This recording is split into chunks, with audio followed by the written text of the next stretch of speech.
Hello, this is Andrew from Collaborative Learning. Today's book is Diffusion of Innovations by Everett Rogers. If you like my work, please like it, subscribe to this channel, check the playlists, and support me on Patreon and PayPal. The links to Patreon and PayPal are included in the description to this video. First, I'll describe the contents of the book, talk about what's interesting about it. Then I'll move on to what you can get out of this book. Diffusion of Innovations is a classic and highly influential work on the spread of new ideas. The concept of diffusion is widely taught in universities in various fields. Diffusion of Innovations is a theory that seeks to explain how, why, and at what rate new ideas and technology spread. It is about the science of working to implement new ideas and technologies. The study of diffusion of innovations took off in the subfield of rural sociology in the Midwestern United States in the 1920s and 1930s. Agricultural technology was advancing rapidly, and researchers started to examine how independent farmers were adopting new hybrid seeds, equipment, and techniques. Since its start in rural sociology, diffusion of innovations has been applied to numerous contexts, including medical sociology, communications, marketing, development studies, health promotion, organizational studies, knowledge management, conservation biology, and complexity studies, with a particularly large impact on the use of medicines, medical techniques, and health communications. The book was originally published in 1962 by Everett Rogers, a professor of rural sociology at Ohio State University, and then modernized up to the 5th edition in 2003. Rogers synthesized research from over 500 diffusion studies across the fields that initially influenced the theory: anthropology, early sociology, rural sociology, education, industrial sociology, and medical sociology. By synthesizing this vast amount of research and knowledge, Rogers produced a famous theory of the adoption of innovations among individuals and organizations. Diffusion of innovations is among the most often cited in diffusion research. The book explains how new ideas spread via communication channels over time by analyzing a vast number of examples and studies where the theory has been applied to a wide variety of innovations, such as cigarette smoking regulations, automobile seat belts, family planning, kindergartens, the spread of internet, and mobile telephones. Such innovations are initially perceived as uncertain and even risky. To overcome this uncertainty, most people seek out others like themselves who already adopted the new idea. Thus, the diffusion process consists of a few individuals who first adopt an innovation, then spread the word among their circle of acquaintances. This is a process that typically takes days, months, or even years. Perhaps the book's opening quote from Machiavelli's The Prince sums it up. There is nothing more difficult to plan, more doubtful of success, nor more dangerous to manage than the creation of a new order of things. Whenever his enemies have the ability to attack the innovator, they do so with the passion of partisans, while the others defend him sluggishly, so that the innovator and his party alike are vulnerable. The natural reaction of many people is to fear change, and the leaders who consistently advocate for change may become outliers, unable to influence the group. It's not the majority that accepts these new things. It's a small minority that takes 2% of them first. Others observe the pioneers only if it seems that in practice the new things has an advantage.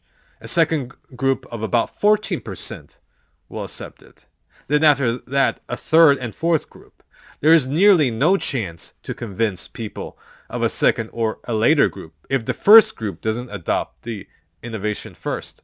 So there are several main elements that influence the spread of a new idea: the innovation itself, the different groups of people who adopt the innovation, the nature of the communication channels, the amount of time, and the nature of the social system.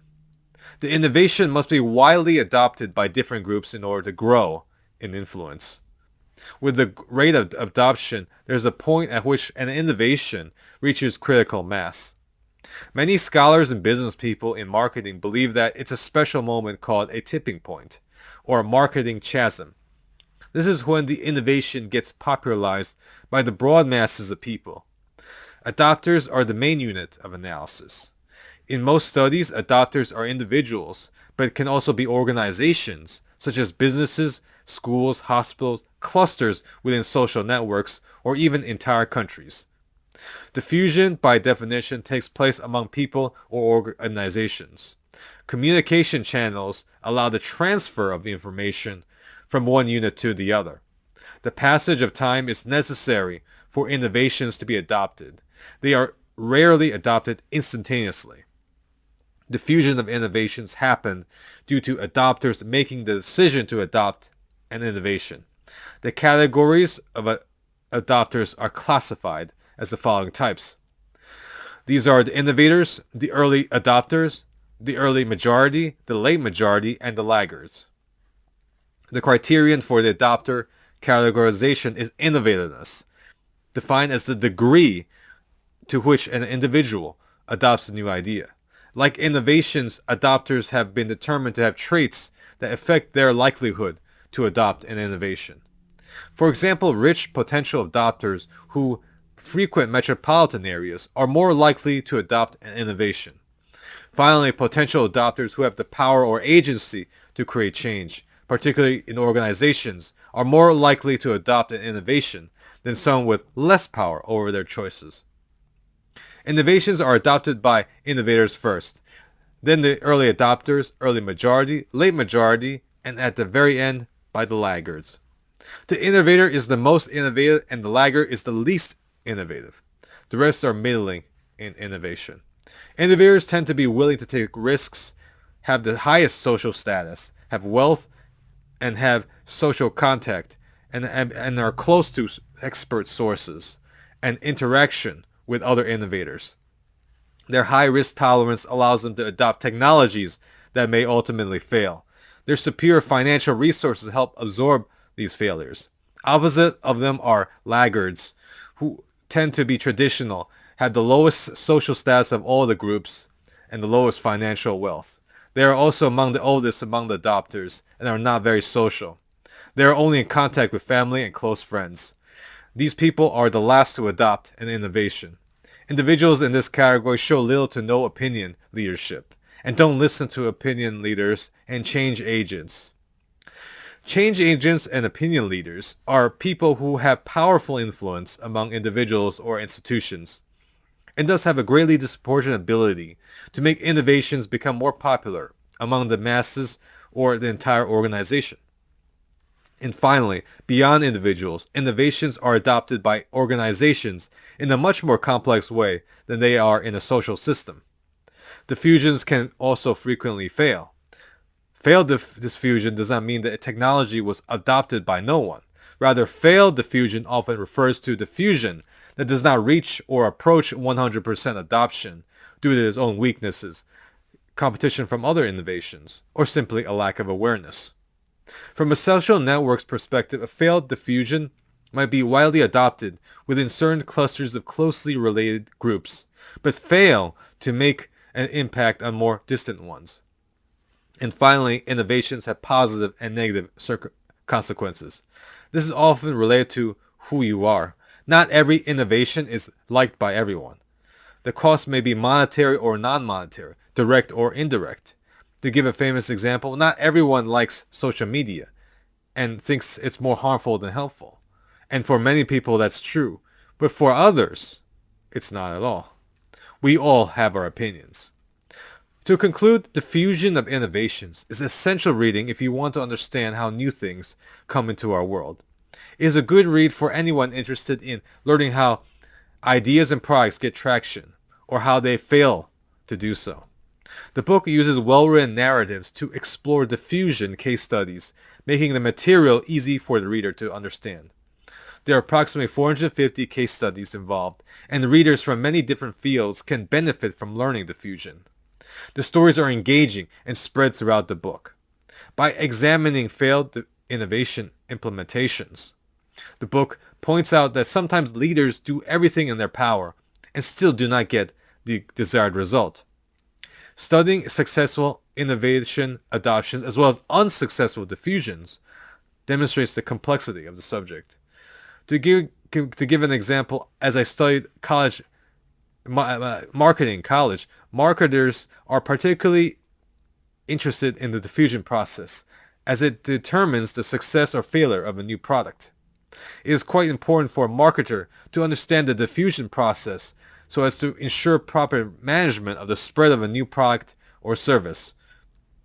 As a consequence, this book is the real source that a lot of relatively shallow and popular business books, like Gladwell's Tipping Point and Moore's Crossing the Chasm, borrowed their ideas from. Diffusion is also taught in college marketing textbooks and base themselves on this source.